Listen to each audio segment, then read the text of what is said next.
que é cardiologista especialista em hipertensão e nefrologia do HCOR. Seja bem-vindo. Tudo bem?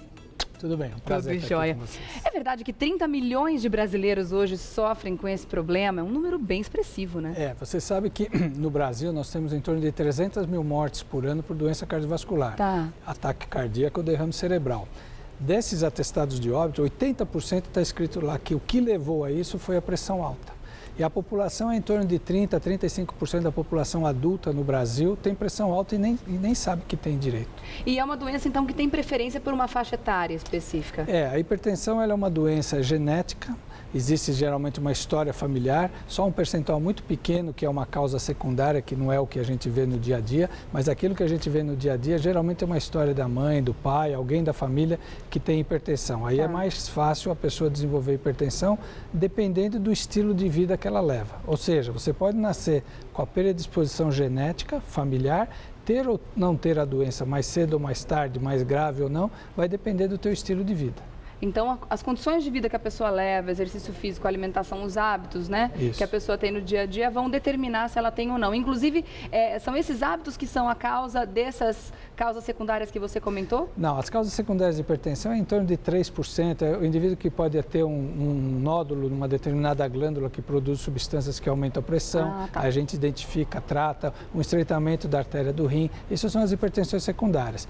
Essas hipertensões que nós chamamos primárias, que têm o caráter genético, tem história familiar, ela aparece geralmente em torno da terceira década de vida e está relacionada com o estilo de vida como você bem colocou. O indivíduo que leva a vida sedentária, que fuma, que bebe em excesso, que tem um hábito alimentar errado do ponto de vista de consumo de alimentos ricos em sal, de gordura ou de carboidrato que leva à obesidade, são os indivíduos mais propensos a desenvolver a doença.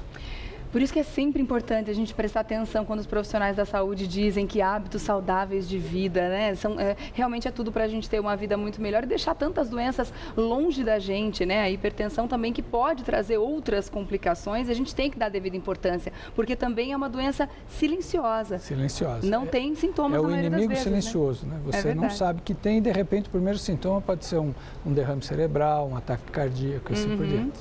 Vamos dar uma olhada, você trouxe aqui umas ilustrações para a gente ter uma ideia de como é que funciona, né, no nosso sistema circulatório também, e o que é a pressão alta na prática. A hipertensão, na realidade, ela é uma doença dos vasos, da microcirculação.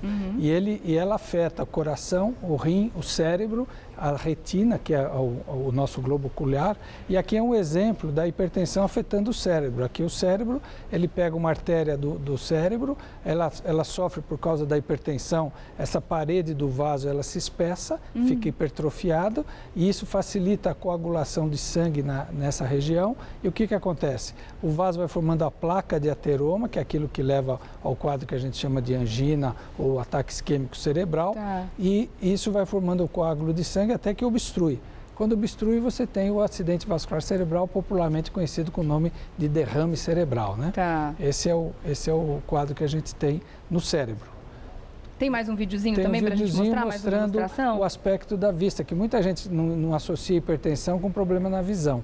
Então, se o indivíduo não tratar direito, ele pode ter o que a gente chama da retinopatia hipertensiva. Então, o olho é um dos pontos alvo da hipertensão. Atrás do olho nós temos a retina, onde é o lugar que a gente consegue ver os vasos. Por isso, quando eu meço a pressão, eu também faço o exame de fundo de olho no consultório. E eu consigo ver os vasos, qual é a situação deles, se eles estão assim ou se eles vão ter alterações onde eles podem se espessar ou até abaular, formando o que a gente chama de microaneurismas, né? E esses microaneurismas, eles vão provocando o sangramento, o vazamento de líquido e que pode atingir a região da visão e a pessoa acabar perdendo a visão. É mesmo, é mais uma consequência terrível para a vida da pessoa que tem pressão alta, né? Agora, o diagnóstico é clínico, é muito simples a gente saber e fazer esse diagnóstico. O diagnóstico da hipertensão é importante medir a pressão, por isso que a gente estimula todo mundo a medir pressão.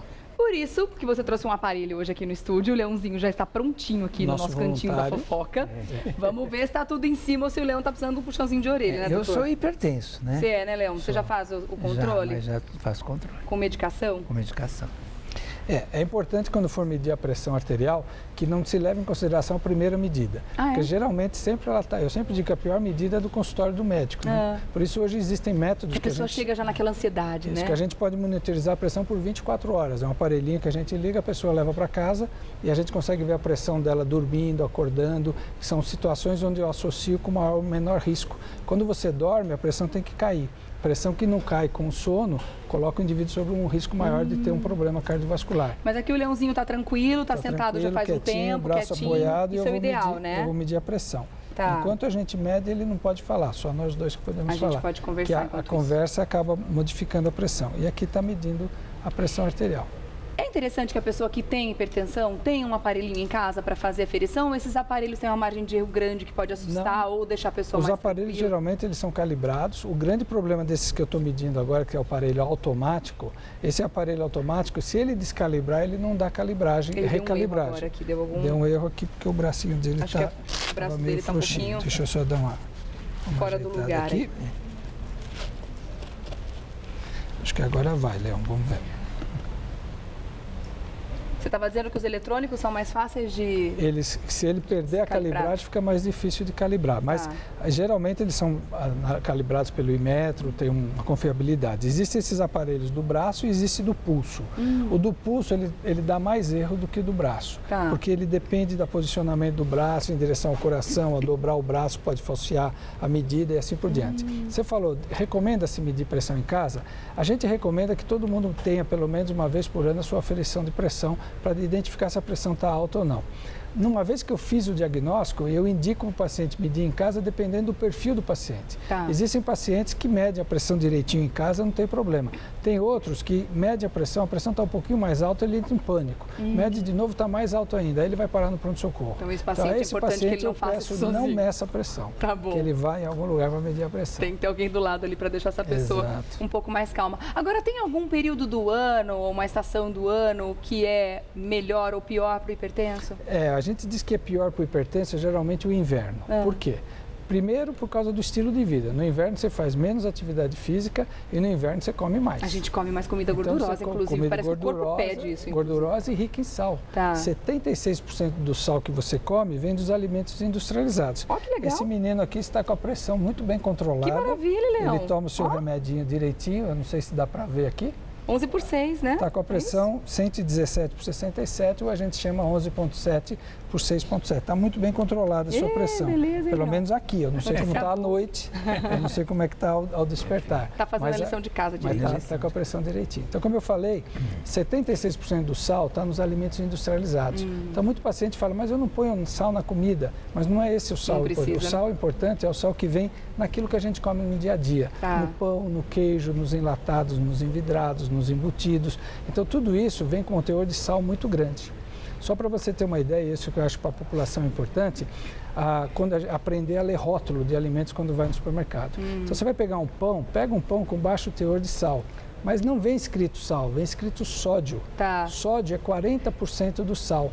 Vamos falar melhor sobre os alimentos lá na mesa? Libera o Leãozinho só, por favor, para a gente continuar nosso papo aqui na mesa. Porque a gente tem aqui alguns alimentos na bancada também que mostram o quanto eles podem ser perigosos. Estava falando a respeito do sódio.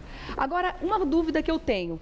O que qual seria uma quantidade segura de sódio para a gente ver naquele alimento e quanto a gente deve ingerir de sódio por dia? O nosso organismo precisaria em torno de 4 a 5 gramas de sal por dia. Dia inteiro? Estamos falando de todas as refeições somadas. Na nossa dieta habitual, a gente come em torno de 12 a 15 gramas de sal. É muito sal. É muito, mais o indivíduo que nasce com hipertensão, o rim dele não manipula adequadamente a sobrecarga de sal.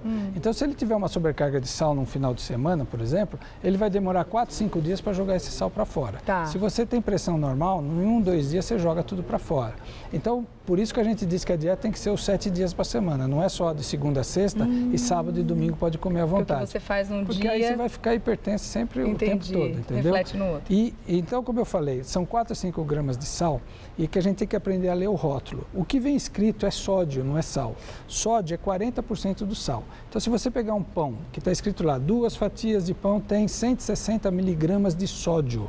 Isso está dizendo que tem 400 de sal. Ou seja, 10% do que você precisa por dia todo está nas 2 fatias de pão. 400 miligramas de sal. que corresponde a 160 miligramas de sódio, que é o que a indústria escreve. Ela não escreve sal, ela escreve sódio. Então, a gente precisa aprender a ler. Então, quando a gente lê sódio, a gente tem que fazer vezes 4? Você tem que saber que aquilo é 40% do total. 40%. Então, tem mais 60% ali dentro que vai completar para dizer que aquilo é a quantidade de sal. Entendi. Se você pegar que tem um pãozinho francês, tem 1 grama de sal, tá? Ou seja, 400 miligramas de sódio. Se você pegar o pãozinho francês que é feito na padaria. Tá? Esses embutidos, eles vêm, o principal conservante deles é o sal. Então são 5 gramas que a gente pode no dia, como você disse. Então ele já tem 1/5. Se comer um pãozinho francês, você já comeu 1/5 do sal que você podia. Você comeu 2 pãezinhos, já era. Pãozinho no café da manhã, no almoço, na janta, já foi 3 gramas de sal. Entendeu? Chocada. Então, agora, tá aí uma coisa complicada e a gente tem que atentar. Os embutidos, esses são os campeões de audiência. Salsicha, linguiça, salame, presunto, mortadela. Peito tudo de isso peru. vem O peito de peru é tão legal. Riquíssimo em sal. Então, mas veja, tudo na realidade, eu trabalho sempre associado com nutricionistas. Por quê? Porque elas ajudam a pessoa a identificar e fazer o balanço. Conhecer o alimento, né? Você vai falar para mim, o presunto faz mal? Depende do quanto você vai comer.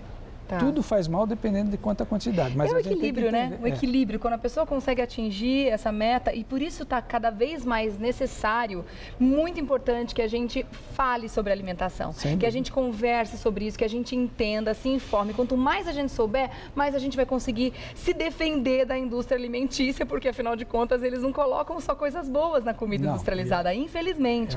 Não é só isso, né? A gente fala realçador de sabor, a gente tem um monte de coisa ruim ali, né? Então a gente tem que aprender a conhecer mesmo.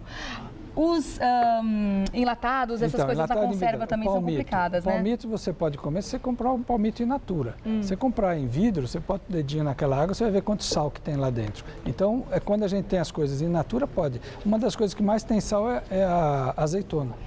Então, a azeitona, quando vem em conserva, ela vem riquíssima em sal. Então, a gente tem que aprender a tomar cuidado com isso, né? Todo mundo diz que quando uma receita vai azeitona, cuidado para colocar o sal. Mas não só para não salgar no sabor, né? Para não carregar o sal que todo mundo vai ingerir. E uma coisa muito importante, que eu sempre chamo a atenção, é que a gente tem que aprender a educar as crianças a comer pouco sal. Se você educar as crianças a comer pouco sal, elas vão dificilmente ter hipertensão na idade adulta.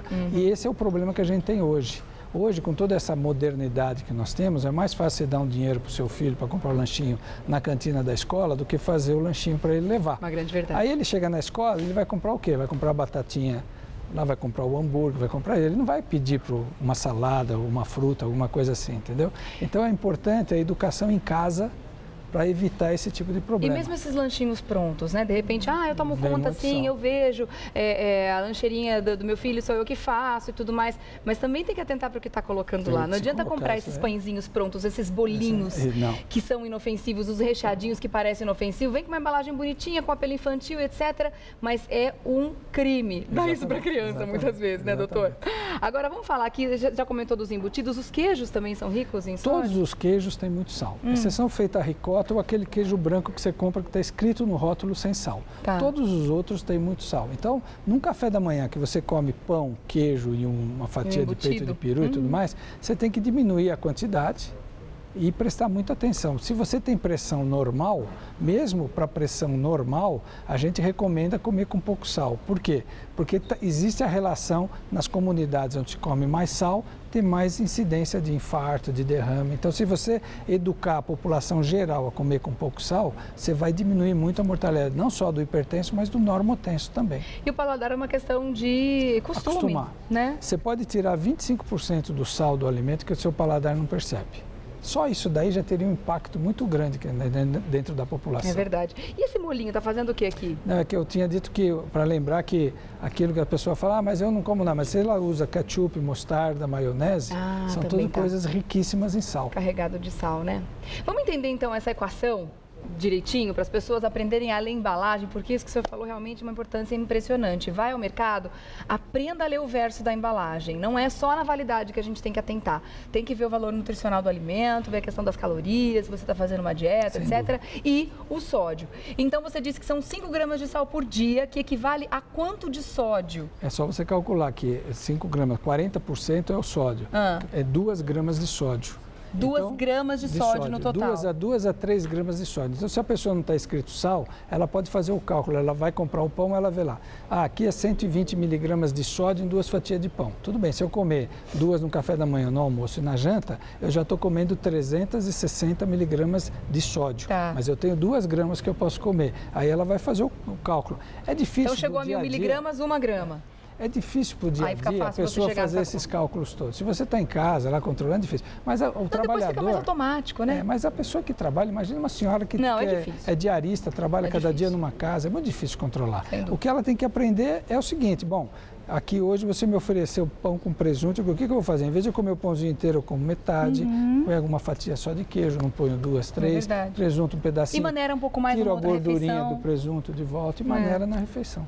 Uma vez um culinarista me falou uma coisa que eu comecei a perceber isso na prática, né? Quando a gente carrega muito no sal no preparo do alimento, é porque a gente não está temperando direito. Se você aprende a fazer um bom temperinho, você quase não precisa de sal. Tanto sal. Não é? Depende do que você usa, substitui bem. Tá certo. Doutora, eu quero agradecer demais a sua presença aqui, realmente um assunto muito esclarecedor. A gente precisa cada vez mais atentar para o que a gente está ingerindo, porque isso pode ser determinante para o aparecimento de uma lista de doenças. A gente falou hoje aqui da hipertensão, mas se a gente for citar, né, o que um mau hábito alimentar, o que um mau hábito no dia a dia pode trazer de prejuízo para a nossa saúde, a gente fica o dia inteiro falando. Então, quero agradecer ao Dr. Celso Amodeu, que é cardiologista, especialista em hipertensão e nefrologia do HCor. Muito obrigada pela presença aqui, viu? Prazer. Até uma próxima.